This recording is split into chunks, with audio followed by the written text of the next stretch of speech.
Hello my dear students, my name is Manavendra Jeevan and this video is for class 8 chapter 2 और इसी video में मैं chapter 2 start करके complete भी कर दूंगा। बिकॉज इसलिए है, ये जल्दीबाजी नहीं है, इसलिए भी है क्योंकि chart in MS Excel maximum 95% lab work है। तो लैब वर्क में जब तक प्रैक्टिकली उसको करके खुद नहीं देखा जाए, ये नहीं कहूँगा कि नहीं समझ में आएगा, लेकिन करने और बोलने में डिफरेंस आता ही है। चाहे किसी भी तरीके से बात की जाए, मैं इस बात को समझता हूँ कि जो चीज़ लैब में आप खुद अपने हाथ से करके देखेंगे और सिर्फ उसके बारे में सुन लेंगे, पढ़ लेंगे, तो बहुत ज़्यादा क्रिएटिव नहीं हो पाएगी।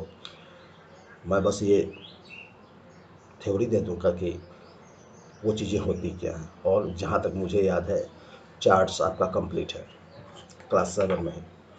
तो ये वीडियो एक तरह से सिर्फ उस चीज़ को रिन्यू करने के लिए या रिवाइज करने के लिए। चार्ट होता क्या है? Chart is the pictorial form, graphical form to represent our data in a well manner with combination of formatting, design, 3D, 2D। यानी कि आप अपने डेटा को नॉर्मल एनालिसिस करने के लिए जो रिप्रेजेंट करते हैं, जैसे मार्कशीट बना रहे हैं, अटेंडेंस शीट बना रहे हैं, तो सपोज कि अटेंडेंस शीट में 4 स्टूडेंट का या 4 टीचर का आपने अटेंडेंस बना दिया है। तो अटेंडेंस के लास्ट में count of present and count of absent and the percentage, इन सबको आप अगर ग्राफिकल मैनर में पेश करें तो किसी भी आदमी को, सिर्फ अगर मान लो कि 10 टीचर है, 20 टीचर है, उस सबको बारीक से पढ़ना कि अमरिंदर सर कितने दिन आए, मानवेंद्र जी कितने दिन एम सर रहे, तो सबको बारीक से पढ़ने से अच्छा है कि ग्राफ पे सीधे क्लियर हो जाएगा कि अरे यार, सबसे ऊंचा वाला सबसे हाई प्रेजेंट इस टीचर का है, सबसे लो प्रेजेंट इस टीचर का, कहानी खत्म। क्योंकि कोई भी मैनेजमेंट सिर्फ हाई और लो को रिकॉग्नाइज ज़्यादा करता है। सपोज एक और एग्जांपल है कि मान लीजिए कि मैं एक सेल्समैन हूँ और सेल्समैन मेरे जिम्मेदारी में और मेरे डिस्ट्रिक्ट में या मेरे ब्लॉक में हम 4 लड़के हैं और हम 4 लड़कों को अलग अलग आइटम्स बेचने होते हैं। हमारा टारगेट है, सपोज कि हमारा टारगेट 10 पीस है, जिसमें से टीवी मैंने 2, वीडियो डीवीडी मैंने 4, दूसरे लड़के ने कुछ और। इसको हम रिप्रेजेंट करने के लिए ग्राफ में अगर दें तो ज़्यादा बेटर वो क्लियर निकलेगा। सो दैट इज चार्ट में जितना बुक में स्टेप 1, स्टेप 2, स्टेप 3 दिया गया है, उसको आप एक तरह से भूल जाइए तो बेहतर रहेगा। सबसे आसान है, आपने अपने डेटा को चूँकि चार्ट में डिनोट करना है। सपोज मैं मार्कशीट से एक एग्जांपल देता हूँ। मार्कशीट में आपने name, roll, physics, chemistry, math, total, average और ग्रेड दिया। अब अगर उनको आपको शो करना है तो इसमें फिजिक्स, केमिस्ट्री, मैथ की ज़रूरत नहीं है, आपको सिर्फ परसेंटेज शो करना चाहिए। तो आप उस डेटा को उठाइए और सीधे कॉपी कीजिए दूसरे शीट में, इसमें हाइड कर दीजिए फिजिक्स, केमिस्ट्री, मैथ को। रोल नंबर की क्या ज़रूरत है इसमें ग्राफ में? नहीं, क्योंकि वहाँ ग्राफ में रोल नंबर अगर 3 है तो उसका एक चार्ट बन जाएगा, ग्राफ बन जाएगा, कॉलम या डेटा बन जाएगा। तो आपको रोल को, फिजिक्स, केमिस्ट्री, मैथ को हाइड कर देना चाहिए। तो आपके पास डेटा क्या रहेगा? Name, total of marks, percentage, grade, ये 4। इन 4 का पिक्टोरियल बन जाएगा, यानी कि चार्ट बन जाएगा। अब चार्ट बहुत तरीके के एक्सेल के पास है। Commonly bar chart, column chart, सबसे ज़्यादा कॉलम चार्ट यूज किया था। कॉलम चार्ट में क्या होता है कि डंडियाँ खड़ी होती है और बार चार्ट में डंडियाँ लेटी हुई होती है। तो हमारा रिप्रेजेंटेशन ऐसा होता है कि हम ज़्यादातर खड़े हुई चीज़ों को, जैसे अगर सपोज कि मैं अपने कुछ, ये देखो मुझे ये सो साफ दिख जाएगा कि it is the highest range, ये लोअर है, ये उससे लोअर है और ये सबसे लोअर है और ये अंगूठा सबसे लोएस्ट है। तो ये ग्राफ ऐसे देखने में हम लोग को ज़्यादा विजुअलाइजेशन ज़्यादा अच्छा लगेगा, लेकिन इसको अगर ऐसे देखा जाए, that is bar chart and that is column chart. Clear? Any doubt? Good. हम अगर बार चार्ट में अगर एक रिकॉर्ड देंगे तो एक एक डंडी निकलेगी। लेकिन सपोज राम का टीवी का रिकॉर्ड है, राम का डीवीडी का रिकॉर्ड है और राम का कंप्यूटर का रिकॉर्ड है, तो राम के 3 लाइन खड़े होंगे। इसी कंपैरिजन में श्याम के भी 3 डंडियाँ खड़ी हो जाएगी। तो कंपैरिजन करने में हमें ज़्यादा इजी लगेगा। That's it. तो ये हुआ बार चार्ट, कॉलम चार्ट, समझ में आ गया। पाई चार्ट सर्किल में, जहाँ जहाँ सर्किल 360 डिग्री को रिप्रेजेंट करता है। आप जानते हैं अगर हाफ सर्किल है तो 180 और फुल सर्किल है तो 360।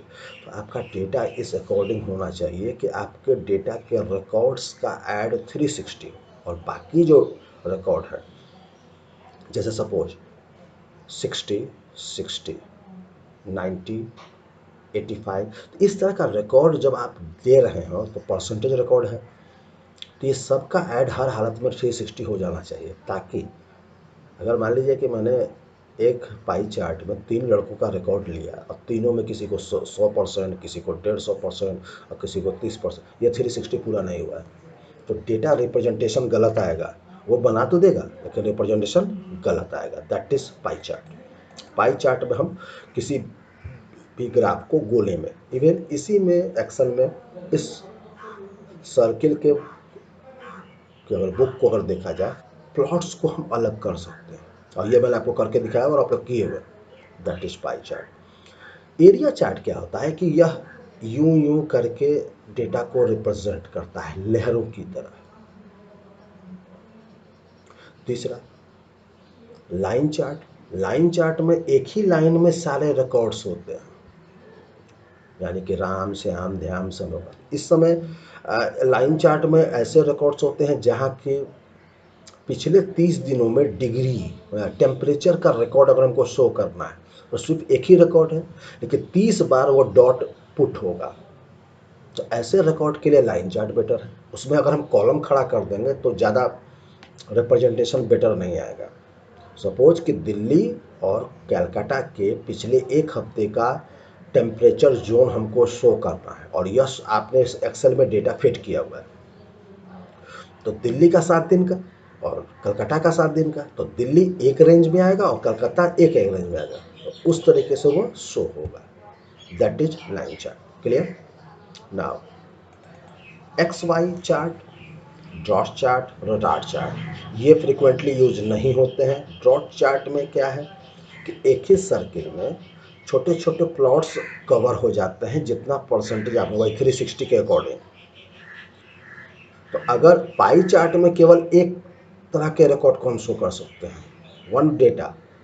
लेकिन ड्रॉट में क्या होता है, ड्रॉट नट में क्या होता है कि हम एक साथ 4-5 लोगों को या 4-5 टॉपिक्स को कवर कर सकते हैं और पांचों का वो अलग अलग दिखाएगा। तो हमको सिर्फ येलो से या रेड से या ग्रीन से समझ में आ जाएगा कि हम मेरा डेटा रिप्रेजेंटेशन क्या है। जनरली जो डेटा को का चार्ट आप शो करते हो वो जनरली उसके लिए पहले से डिमांड आता है। कई बार हम लोग छोटे स्तर पर रिकॉर्ड बनाते हैं तो हम लोग कॉलम चार्ट बना के दे दिए, लेकिन मैनेजमेंट से आपको एक कॉल आएगा कि नहीं मुझे इस डेटा के लिए पाई चार्ट चाहिए, नहीं मुझे इस डेटा के लिए ड्रॉट नॉट चार्ट चाहिए। ये ऑफिशियल हो गया। नॉर्मली पाई कॉलम बार ये हम पाई चार्ट में केवल एक तरह के रिकॉर्ड्स को 360 डिग्री के अकॉर्डिंग पे कवर कर सकते हैं, लेकिन अगर एक से ज़्यादा हमको रिप्रेजेंट करना है तो हम ड्रॉट नॉट यूज करें। एस एक्स वाई भी एक तरह से स्कैटर चार्ट बोला जाता है। इसमें भी मार्कअप डॉटेड मार्कअप पॉइंट्स आ जाते हैं। तो नॉर्मली स्कैटर, ड्रॉट नट और रडार चार्ट जो होता है, रडार चार्ट में जाल की तरह एक चार्ट बन जाएगा और हर जाल का पिक्टोरियल इस हिसाब से प्रेजेंट करेगा ताकि हर रिकॉर्ड को समझा जा सके कि यह रिकॉर्ड, यह जाल इस हिसाब से, यह जाल इसके हिसाब से, यह पिक्टोरियल इसके इस रिकॉर्ड को शो कर रहा है, ये इसको शो कर रहा है। तो नॉर्मली ये ऑफिशियली होता है। क्लियर? हम स्कूल के टेप पर और नॉर्मली स्टेज पर bar chart, column chart, pie chart, line chart को यूज कर सकते हो, जो हमको बहुत अच्छे तरीके से क्लियर होगा, कोई दिक्कत नहीं ना। अब चार्ट टाइप्स के बाद चार्ट कंपोनेंट्स होते हैं। चार्ट कंपोनेंट्स का मतलब कि एक चार्ट जब बनता है तो उसके अलग अलग एरिया को क्या डिनोशन देंगे, क्या नेम।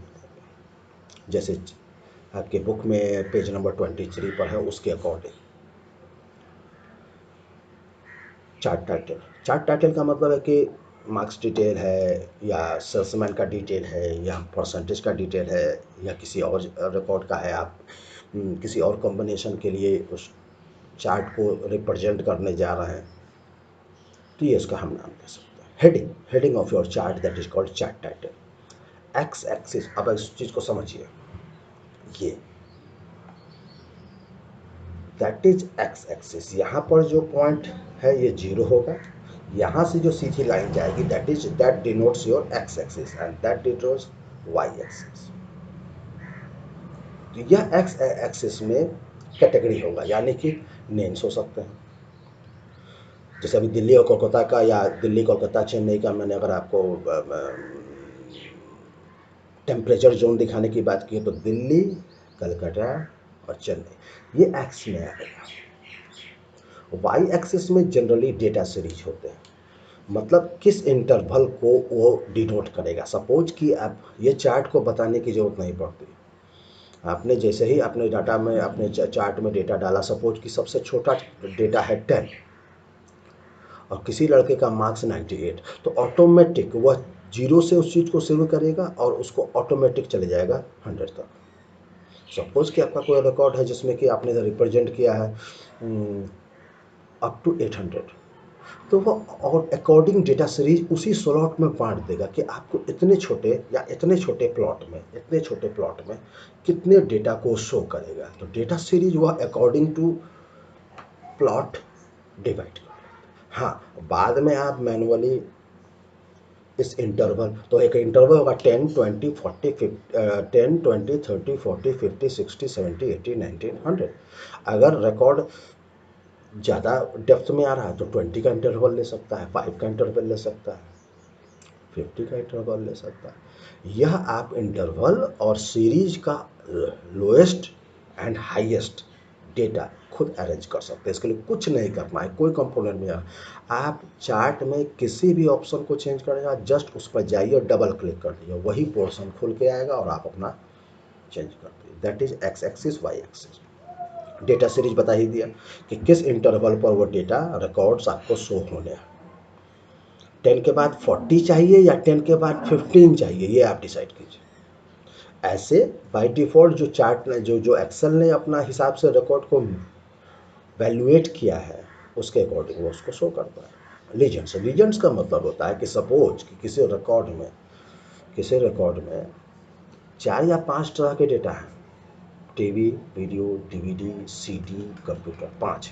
तो पांचों को अलग अलग कलर देगा एक्सेल, लाल, पीला, हरा, ब्लू, नीला, ताकि उस चीज़ को समझने में आपको समझ में आए कि कौन सा बार या कौन सा कॉलम किस चीज़ को डिनोट कर रहा है। दैट इज लीजिए ग्रिड लाइंस का मतलब है कि 100 के रेंज में कौन सा, 80 के रेंज में कौन सा, तो हर एक एक्सेल में उसको लाइनिंग के द्वारा डिवाइड किया, that is called grid lines.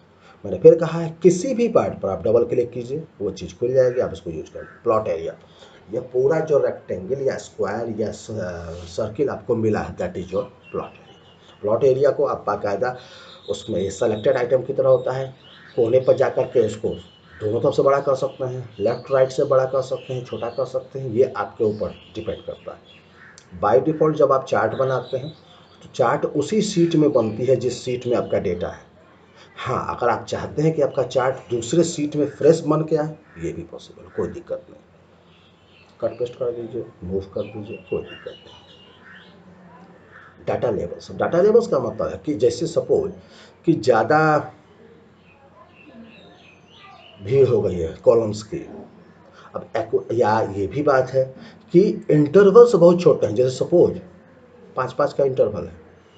अब अगर किसी का रिकॉर्ड 23.5, किसी का रिकॉर्ड 77.3, इस तरह का रिकॉर्ड, और हम एक्चुअल डेटा देखना चाहते हैं, तो हमको डेटा में देखने की जरूरत नहीं पड़ेगी। हम क्या करेंगे, डेटा लेबल लगा। तो डेटा लेबल क्या होता है कि उसी के सर के ऊपर, उस कॉलम के सर के ऊपर डेटा पुट हो जाएगा, लिख जाएगा खुद ब खुद।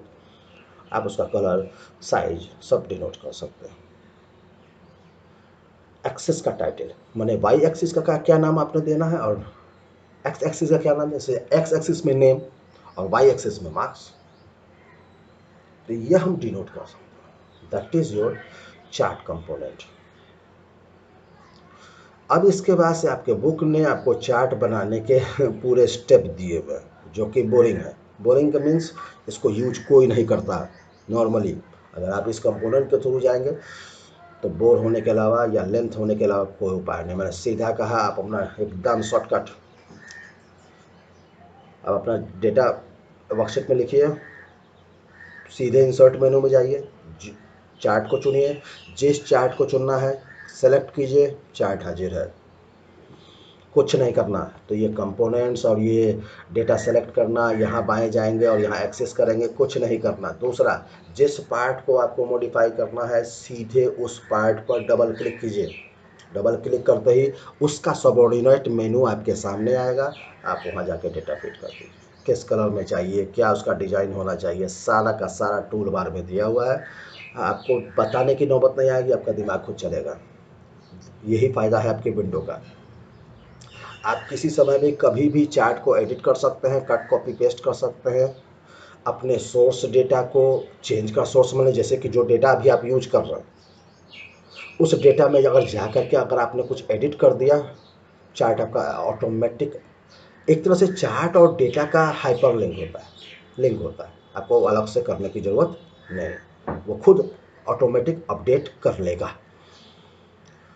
रिसाइज मैंने बता ही दिया है, कोई दिक्कत नहीं है। सीधे जैसे अगर आप लोग एक सर्किल बनाते हो या कोई रेक्टेंगल बनाते हो तो सेलेक्ट होता है, तो सबसे लोएस्ट राइट कॉर्नर में या लोएस्ट लेफ्ट कॉर्नर में जा करके डॉटेड आते हैं, जिसको हम लोग नोट्स बोलते हैं। उस नोट्स को क्लिक कीजिए, ड्रैग कीजिए, छोटा बड़ा कुछ नहीं करना, राइट इट, दैट्स इट।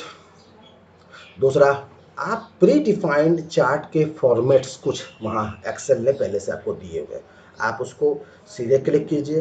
आपका 3D 2D colour, fine colour,